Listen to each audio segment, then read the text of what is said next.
네, 안녕하세요. 잘 들리시죠? 네, 소개 다시 드리고 시작하겠습니다. 오늘 아마 3학년 학부모님들이 많이 오실 거라고 생각을 해서 강의 준비를 했고요. 오늘은 수시 원서 접수 전에 체크해야 될 부분들 함께 소통하고 한번 고민을 나눠보는 시간 가져보도록 하겠습니다. 저는 현재는 세종과학예술영재학교에 근무하고 있고 다정고 아름고에서 3학년 부장을 했었습니다. 그리고 현재 한국대학교육협의회 대교협에서 상담교사 활동을 하고 있고 대입에 관심을 가지고 학생들 지도 상담 여러 가지 활동들 하고 있습니다. 부족하지만 제가 아는 지식들과 정보들 부모님들께 함께 공유하고 소통할 수 있는 시간 될 수 있도록 노력하겠습니다. 시작하겠습니다. 제가 오늘 시간에서 3개의 꼭지로 이렇게 준비를 해보았습니다. 그래서 대입 정책과 지원 관련해서 저희가 원서 접수 전에 학부모님과 학생들이 유의해야 될 부분들, 두 번째는 모집 요강을 볼 때 좀 주의해야 될 부분들과 전형을 선택할 때 좀 우리가 알아야 되는 부분들, 그런 부분들에 대해서 좀 안내를 드릴 거고요. 마지막은 입시 결과를 정확하게 보는 방법과 그리고 특히 요즘에 핫한 의예과 그리고 전공자율 선택제 이런 좀 언론에도 많이 나오고 이름 있는 이런 학과들에 대해서 지원을 할 때 주의해야 될 부분들에 대해서 좀 간략하게 안내를 드리도록 하겠습니다. 시작하겠습니다. 먼저 대입 정책과 지원에 대해서 유의할 부분들을 말씀을 드리겠습니다. 아마 지금 3학년 또는 2학년 부모님들이시라면은 많이 보셨을 거라고 생각을 합니다. 자, 이제 대입 전형 4년 예고제라고 이렇게 얘기를 하는데요. 보통은 학생들이 대입을 치르기 4년 전에 이제 우리 교육을 관할하는 교육부에서 이제 대입 정책을 4년 전에 발표를 하게 됩니다. 그리고 학생들이 고등학교 1학년 8월 말에 대입의 기본적인 내용들을 담은 기본사항이라는 문서와 정책이 발표가 됩니다. 그리고 중요한 내용인데요. 학생들이 고등학교 2학년 4월 말, 그러니까 현재 2학년 학생들도 발표가 되었죠.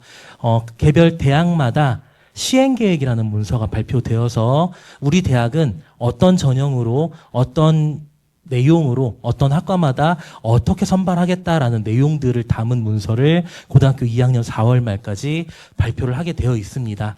그리고 실제로 그 내용들이 거의 변화가 없어야 정상인데 그 내용들이 거의 변화 없이 고등학교 3학년 1년 뒤에 5월 말일까지 수시 모집 요강으로 그리고 9월 달까지 정시 모집 요강으로 모집 요강의 형태로 이제 발표가 되게 됩니다.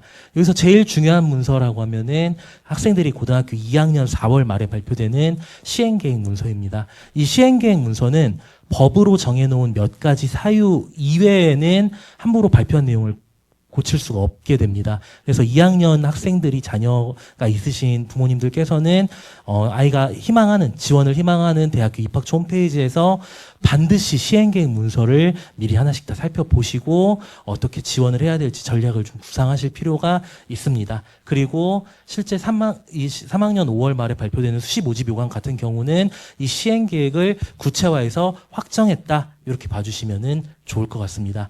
제가 아까 바뀌는 게 없어야 한다라는 말씀을 드렸는데요. 그 바뀔 수 있는 내용들 중에 국가의 교육 정책적인 변화가 있으면은 이 시행계획 내용이 바뀔 수 있습니다. 그런데 국가 정책이 지금 너무 많이 바뀌고 있죠.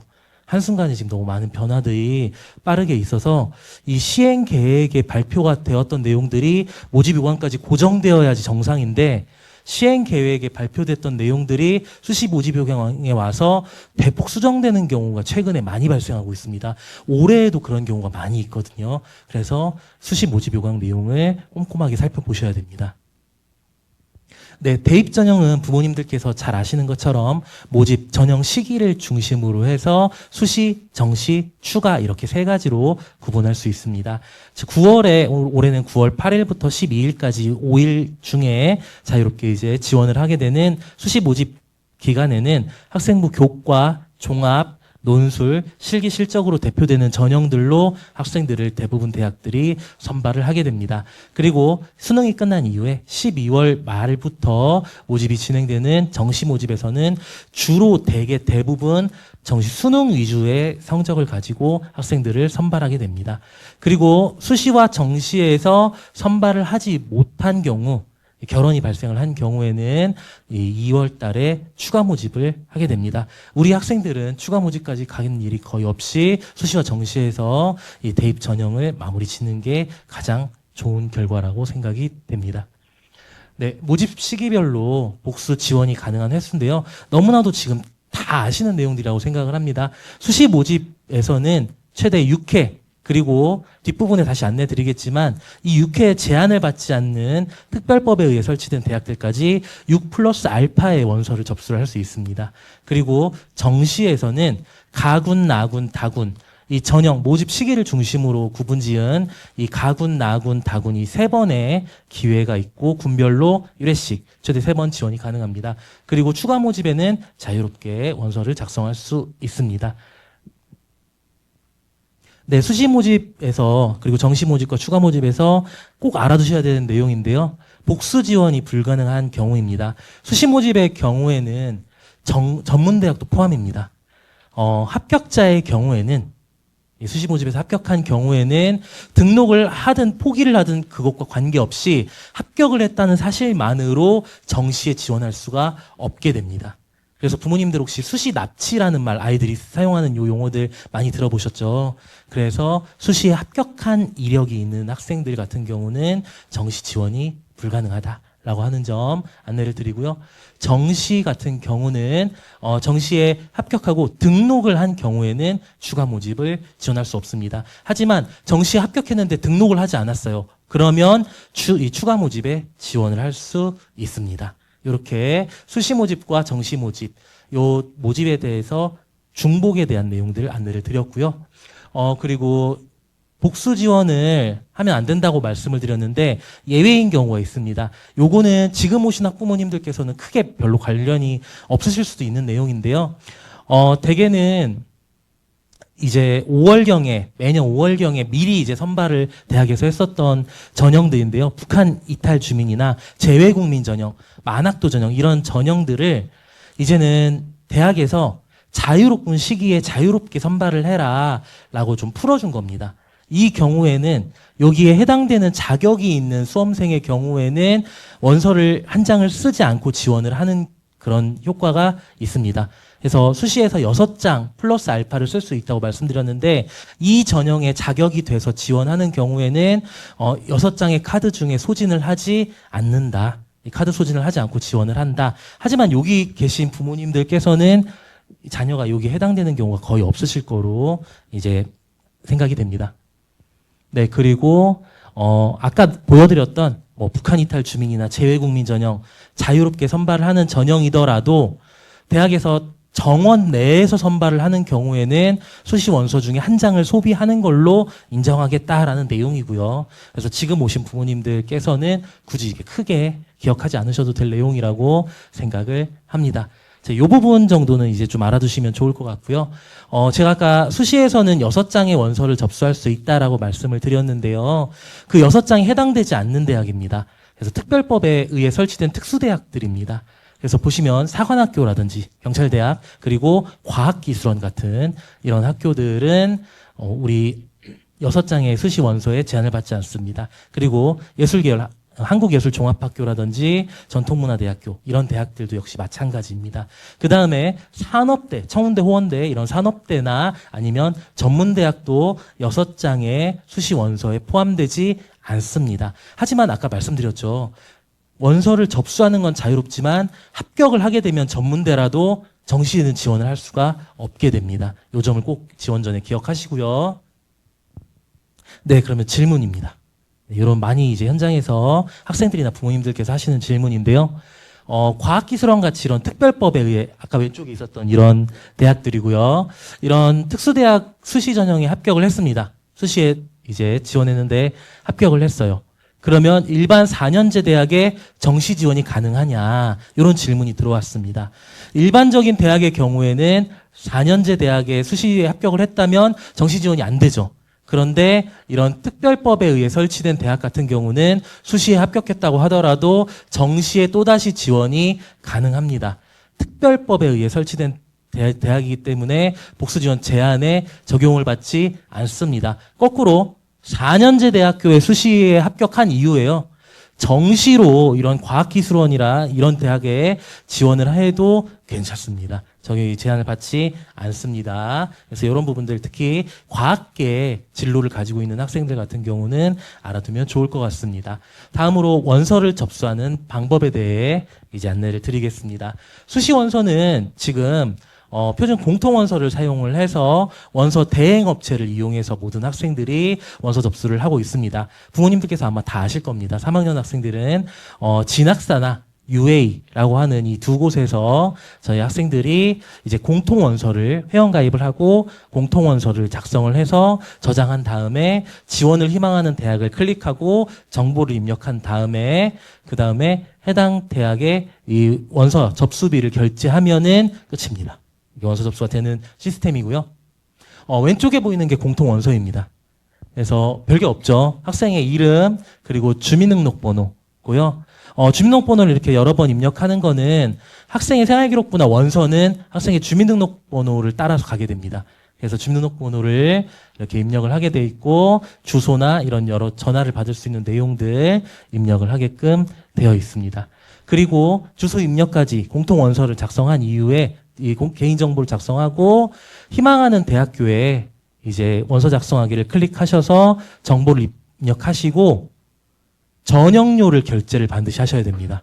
전형료를 결제를 하시면 접수가 끝나게 됩니다. 제가 일단 이 파트에서 다시 한번 강조를 해서 말씀을 드릴 건데요.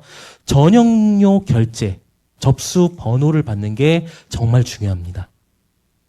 네, 공통 원서는 이제 대입에 지원하는 모든 학생들이 작성을 해야 됩니다. 필수로 작성해야 되기 때문에 이 앞부분 개인정보를 적는 이 부분은 원서 접수 당일에 작성하지 마시고 미리미리 이 개인정보 입력하는 거 오래 안 걸리잖아요. 아이들이 이제 입력을 해서 저장을 해놓는 거거든요. 그래서 미리미리 작성하고 혹시 잘못된 게 있는지 확인을 할 필요가 있습니다.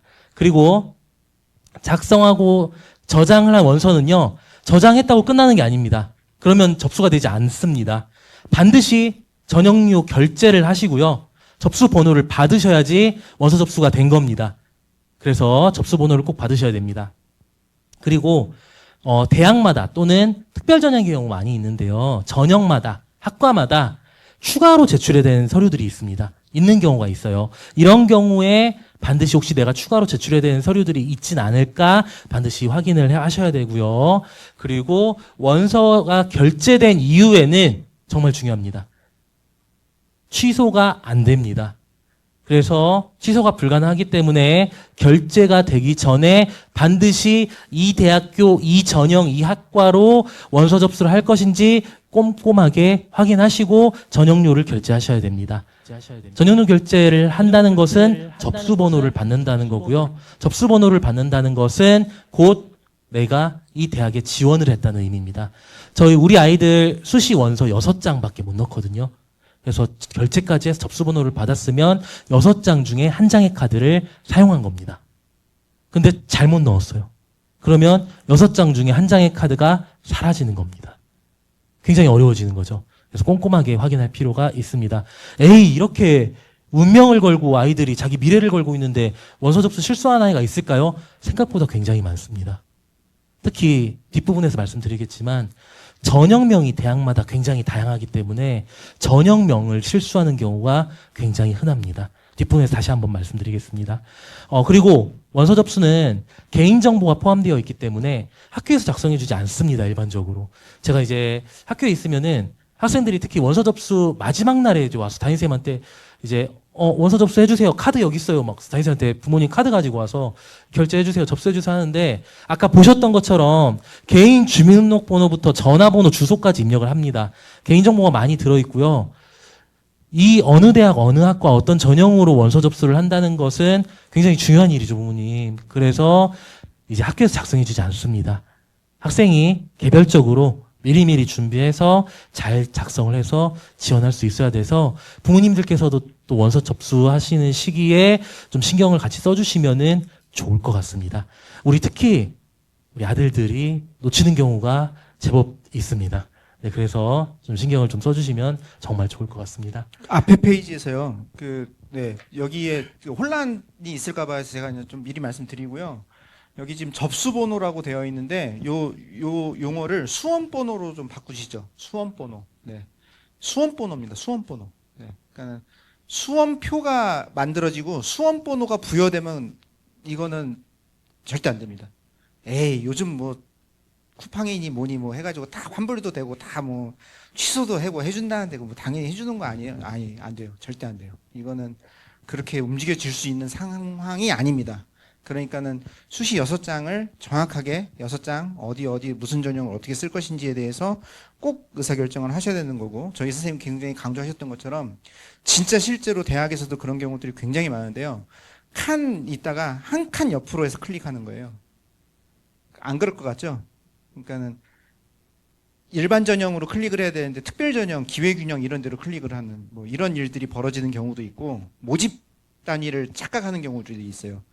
국문과를 해야 되는데 영문과를 클릭한다던가 뭐 이런 식으로 착각하는 경우들이 의외로 굉장히 많습니다. 그래서 꼼꼼하게 하나하나 다 짚어가시면서 확인하셔야 된다라는 거. 그리고 수험번호가 부여되면 그건 그냥 끝이다.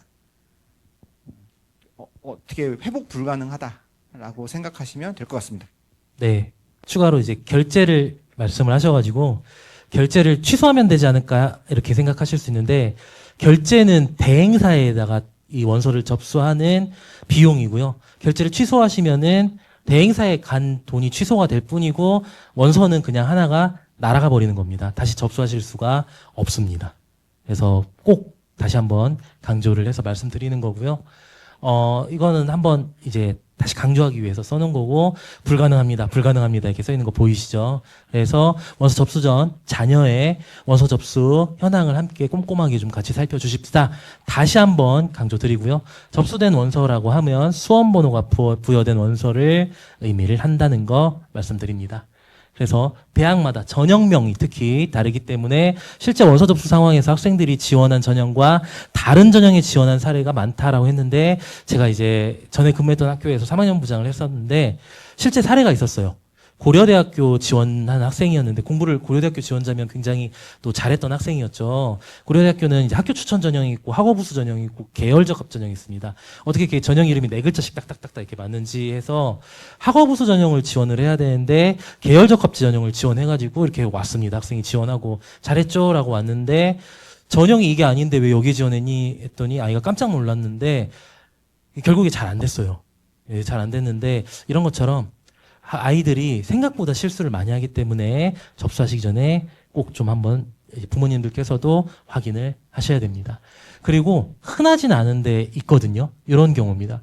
원서 접수를 한 뒤에 이제 이름을 바꿔서 이제 하늘의 뜻을 좀 받고 싶다, 길을 좀 받고 싶다 해서 개명을 한 경우는 어떻게 하냐라고 하는데, 대학 측에 연락을 취하셔서 입학처 연락하셔서 이름을 바꿨다라고 하고 뭐 등본이나 이런 개명을 했다는 근거를 알 수 있는 서류를 나중에 제출해 주시면 되고요. 부모님들 이런 사례가 설마 있겠어라고 생각하시죠. 저도 없을 줄 알았는데 저는 실제로 근무했던 학교에서 원서 접수하고 개명한 사례가 있었습니다. 아이들 중에. 그래서 이런 부분들이 실제로 존재하고요. 원서 접수 후에 연락처가 변경된 경우에는, 접수 후에 연락처가 변경된 경우에는 이 원서 접수 대행 사이트에서 이 연락처는 변경이 가능합니다. 수시로. 그리고 입학처에도 변경되었습니다라고 통보를 해주시면은 이제 나중에 혹시 충원이나 이런 연락을 받으실 때 또 쉽게 정확하게 받으실 수 있을 거라고 생각을 합니다. 그러면요, 공통 원서 접수 사이트에 아이디하고 비밀번호 같은 게 있잖아요. 네. 그거를 이렇게 막 다 공유해가지고 이렇게 다들 서로 다 알게 하면은 확인 다 해주고 좋은 거잖아요. 개인정보의 문제가 있죠. 저는 이제 학생들한테도 저희가 학교에서도, 고등학교에서도 실제로 아이들이 2학기 개학하고 8월 말에 원서 접수에 대해서도 안내를 하거든요. 그 시기에 꼭 얘기를 하는 게, 이 아이디랑 비밀번호에 대해서 함부로 알려주거나 노출하지 말라고 얘기를 꼭 하고 있습니다. 저희들도. 그래서 가급적이면 이제 부모님들 정도만 함께 공유하시면 좋지 않을까라고 하는데, 현실은 어떠냐면요, 아이들이 부모님들께도 공유를 안 하는 경우가 굉장히 많습니다. 그래서 안타까움이 있긴 한데, 그래서 이런 학생들의 원서 접수한 이런 아이디나 비밀번호가 공유되지 않는 것도 중요한 이런 내용입니다. 네, 다음 이제 원서 접수를 하고 그리고 인내의 시간이 지난 뒤에 합격자의 발표에 대한 내용입니다. 네, 합격자 발표 경희대학교 수시 모집 요강에서 가지고 와봤는데요. 합격자 발표의 경우에는 이제 모집 요강에 발표의 일시, 그리고 발표의 뭐 내용, 방법, 그리고 유의사항까지 이제 일반적인 내용들을 전부 게재를 해놓습니다. 오른쪽에 보시면은 이제 대부분 많은 대학들이 발표 시간까지 일시를 공지를 하기 때문에 발표 시간에 맞춰서 이제 발표를 하는 경우도 많지만 발표 당일에 시간을 좀 앞당겨서 조기 발표를 하는 경우들도 많이 있습니다. 그래서 발표 당일 같은 경우는 이제 지원한 대학의 입학처 홈페이지에 계속 이제 접속을 해보면서 합격자 발표가 났는지 확인을 해볼 필요도 있습니다. 그리고 대학마다 수시 모집 요강 이 합격자 발표 하단에는 유의사항이 있습니다. 빨간색으로 지금 이렇게 돼 있죠. 이 유의사항을 지키지 않은 경우 전적으로 모든 책임은 지원자에게 있습니다. 그래서 꼭 읽어보시고 지원을 해주실 필요가 있습니다. 네, 이제 최초 합격 말고 충원 합격에 대한 내용입니다. 이 충원 합격은 최초 합격자가 발표가 된 이후에 해당 대학에 등록하지 않은 경우에 포기 의사를 밝히면 그 다음 순번으로 이제 연락을 하게 되는 거죠. 그래서 충원 합격자는 어떤 방식으로 발표를 하겠다라고 얘기를 하는 내용이고요. 충원하는 방법, 뭐 이제 인터넷상에 계속 수험번호나 안내를 하거나 계속 안내를 하다가 이제 개별적인 전화를 하겠다 이런 방식으로 이제 충원하는 방법도 같이 게재가 되어 있는 경우가 일반적입니다. 그래서 우리 자녀가, 내 아이가 6개의 원서를 썼을 때 6개가 다 합격이 된다면 더할 나위 없이 좋겠지만 어느 학교는 합격하고 어느 학교는 불합격을 할 거잖아요. 그런 경우가 많잖아요. 그래서 그게 예측이 안 되기 때문에 만약에 이런 상황이라면 내가 이 여러 개의 대학에 합격을 했을 때 어느 대학에 제일 먼저 등록할 것인가 등록의 우선순위를 좀 미리 정해놓을 필요가 있습니다. 그렇지 않고 내가 합격한 뒤에 정해야지라고 했다면 우왕좌왕하는 사이에 굉장히 혼란에 빠질 수 있거든요. 그래서 원서 접수를 하고 만약에 접수한 대학들 중에 합격을 해서 등록을 한다면은 순위를 1순위는 이곳에, 2순위는 이곳에 이렇게 좀 전략적으로 접근하실 필요가 있다는 것을 미리 말씀드립니다. 그리고 충원 합격은 보통 인터넷으로 안내를 이제 입학처 홈페이지에 계속 탑재를 고지를 해주다가요. 시간이 좀 지나면 전화 충원을 개별적으로 하게 되어서 이 시기에는 전화기를 학생이 꼭 전화를 받아야 됩니다. 그리고 등록 의사가 있을 경우에는 충원 합격의 경우에도 제가 뒷부분에 또 있거든요. 문서 등록이라는 절차가 있는데 이 절차를 거쳐야 되고 다른 대학에 등록을 해버렸어요. 이 대학 안 갈 겁니다. 근데 전화가 왔어요. 연락이 왔어요. 근데 충원 합격을 해서 저희 대학 오실 건가요? 했는데 저는 벌써 다른 대학에 등록 의사를 밝혔는데 여기 가고 싶었던 데인데 라고 표현을 안 하고 있습니다. 그러면 이 대학에서는 계속 잡고 있으면 안 되겠죠. 그 다음 충원이 안 되잖아요. 그래서 빠르게 미등록 의사를 밝혀줘야 됩니다. 그리고 이 충원에 대해서 이 의사를 묻는 전화를 받지 못한 경우에는 불합격 처리가 되고 역시 미등록 처리가 되어서 정시에 지원이 안 되기 때문에 대학에서 충원 합격에 대해서 전화가 오거나 연락이 오는 경우에는 반드시 연락을 받으실 필요가 있다. 꼭 받으셔야 된다라고 하는 점 안내를 드립니다. 원서를 6장을 쓰기 때문에 그리고 물론 최초 합격을 6장을 다 하는 게 가장 좋은 일이지만 그렇지 않은 경우들이 다수 발생을 하기 때문에 이런 내용들, 충원 합격에 대한 내용들을 안내를 드렸습니다. 만약에 그 전화를 못 받으면 그 몇 번째까지 갑니까? 전화를 학생이 못 받았다 그러면 부모 이렇게 등록해 놓을 거 아니에요? 네, 이제 학생의 전화 그 공통원서 접수 아까 화면 보여주신 거에서 전화번호 연락처 5개 정도까지 넣었더라고요. 그러면 이제 1, 2, 3, 4, 5 순번대로 연락이 가는 거고요. 그래서 1번한테 전화를 했는데 이제 보통 대학마다 좀 다른데요. 보통은 3회 합니다. 3회. 3번 전화를 했는데 다 연결이 안 된다. 그럼 2번한테 전화를 합니다. 2번한테 또 3번 했는데 안 된다. 그럼 3번 가는 거고요. 5번까지 가는 거예요. 그래도 다 안 된다. 그럼 어떨까요? 그럼 이런 경우 있을까요? 없을까요? 있을 것 같아요? 없을 것 같아요? 예외적 아주 뭐 흔하지는 않은데 있기도 합니다. 나중에 얘기 들어봤더니 전 가족이 다 해외여행 갔대요. 그러면서 뭐 전화기를 뭐 다 꺼놨다 이런 얘기하는 경우도 있고 어쨌든 그렇습니다. 어쨌든 입력돼 있는 번호에는 모든 전화를 다 한다. 근데 그 순서는 대학마다 조금은 다를 수는 있어요. 학부모에게 먼저 하고 그 다음에 학생한테 하고 뭐 이런 순서가 조금 바뀔 수는 있는데 어쨌든 5개, 6개 넣나요? 5개 넣나요? 6개, 5개 넣으면 어쨌든 거기에는 전화를 다 한다라고 생각하시면 됩니다. 특히 지역에 계시는 분들이 공이 찍히는 번호 안 받으세요. 안 받으세요. 근데 요 발표 시기 시즌 요 때는 웬만하면 일단 그럼 그때 피싱을 하면 되나요? 근데 어쨌든 네. 어쨌든 그 시기에는 그래도 좀 전화를 좀 불편하시더라도 좀 받으시는 좀 그거를 좀 해주시면 좋겠습니다.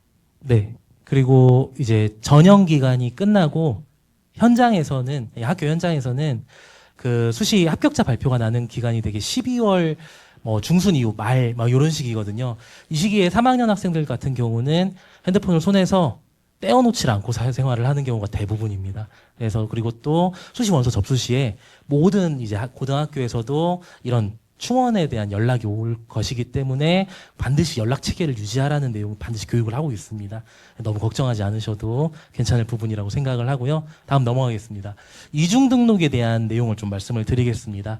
합격을 모집 시기별로 학생이 지원자가 대학에 합격을 한 경우에는 등록 의사를 밝혀야 됩니다. 이 등록 의사를 밝히는 방식이 크게 두 가지인데요. 그래서 빨간색 글씨의 위쪽에 보시면은 문서 등록이나 예치금을 납부하는 방법, 이 두 가지 방법 중에 하나를 사용하고 있습니다. 문서 등록이라고 하는 건요, 이 대학에서 안내하는 그 양식에 맞춰가지고 저는 이 대학에 다닐 것을 뭐 확인합니다. 이렇게 그 내용을 체크하고 작성하는 그런 간단한 서류고요. 예치금 같은 경우는 아시죠? 등록금의 한 10분의 1 정도, 10% 내외를 미리 이제 납부를 해서 내가 이 대학에 다닐 거다라고 의사를 표현하는 방식인데, 이제 예치금을 납부했다, 환불받았다 이런 게 좀 번거롭잖아요.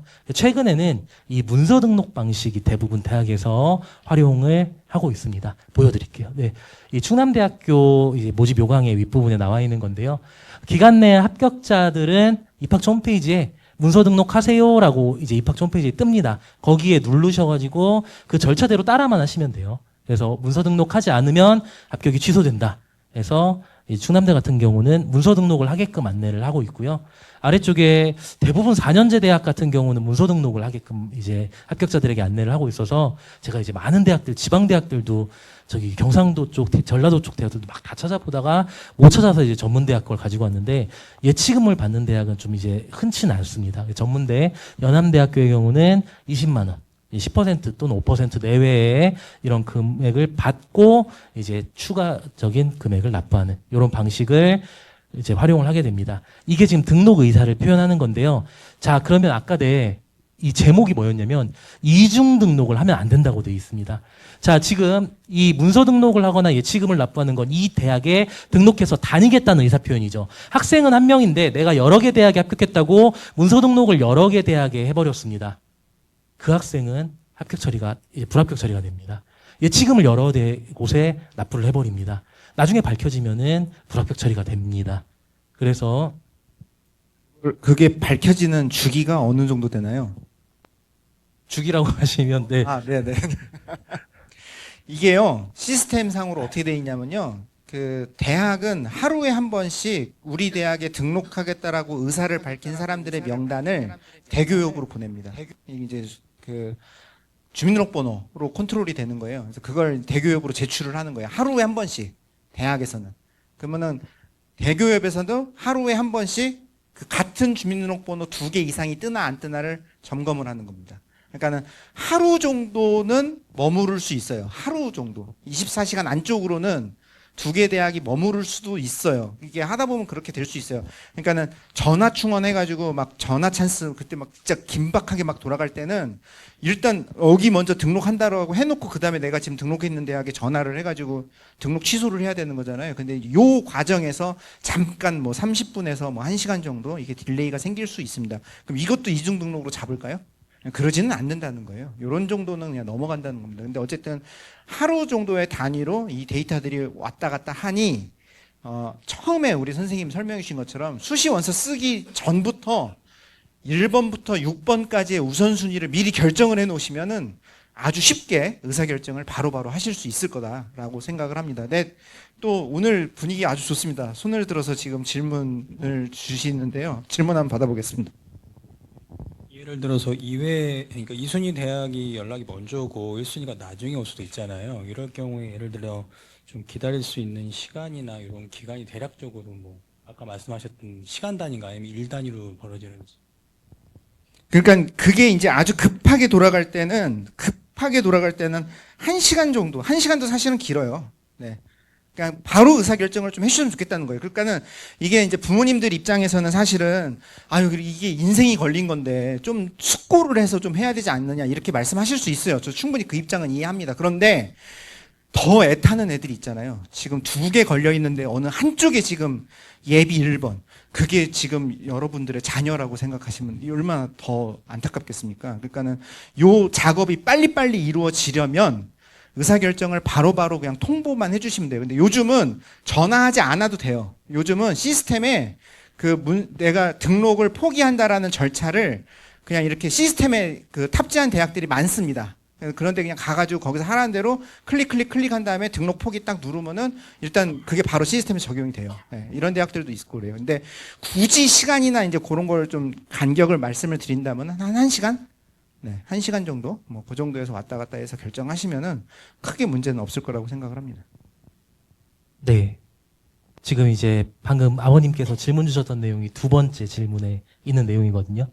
그래서 등록 예치금을 납부하거나 문서 등록을 했는데 충원 합격한 더 가고 싶은 다른 대학에서 이미 등록 의사를 밝힌 대학이 아니라 더 가고 싶은 대학에서 충원 합격 통보를 받은 경우는 가능한 한 빠르게 등록 포기 의사를 밝히고 여기에 이제 추가로 등록을 하시면 문제가 없다라고 하고 제가 경험으로 아이들 이렇게 취소를 시켜봤던 건 한나절 정도까지는 가능했었거든요.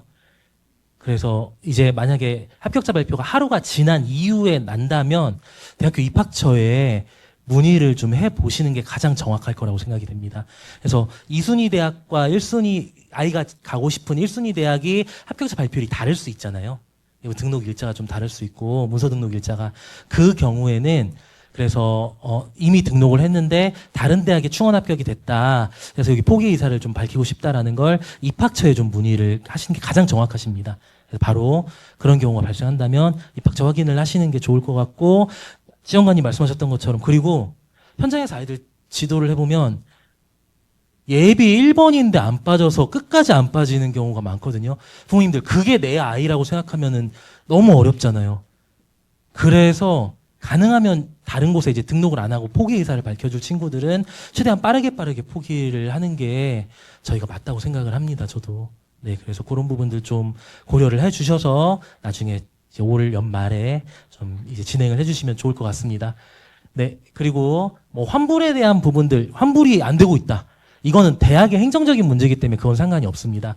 내가 포기 의사를 밝힌 것, 그리고 포기를 하겠다라고 한 게 확인이 됐으면은 그 납부한 예치금이나 문서 등록이 취소가 안 되고 계속 기다리고 있는데 이거는 그 다음에 나중에 문제지 그 행정적인 게 딜레이가 된다고 해서 문제가 발생하지는 않습니다.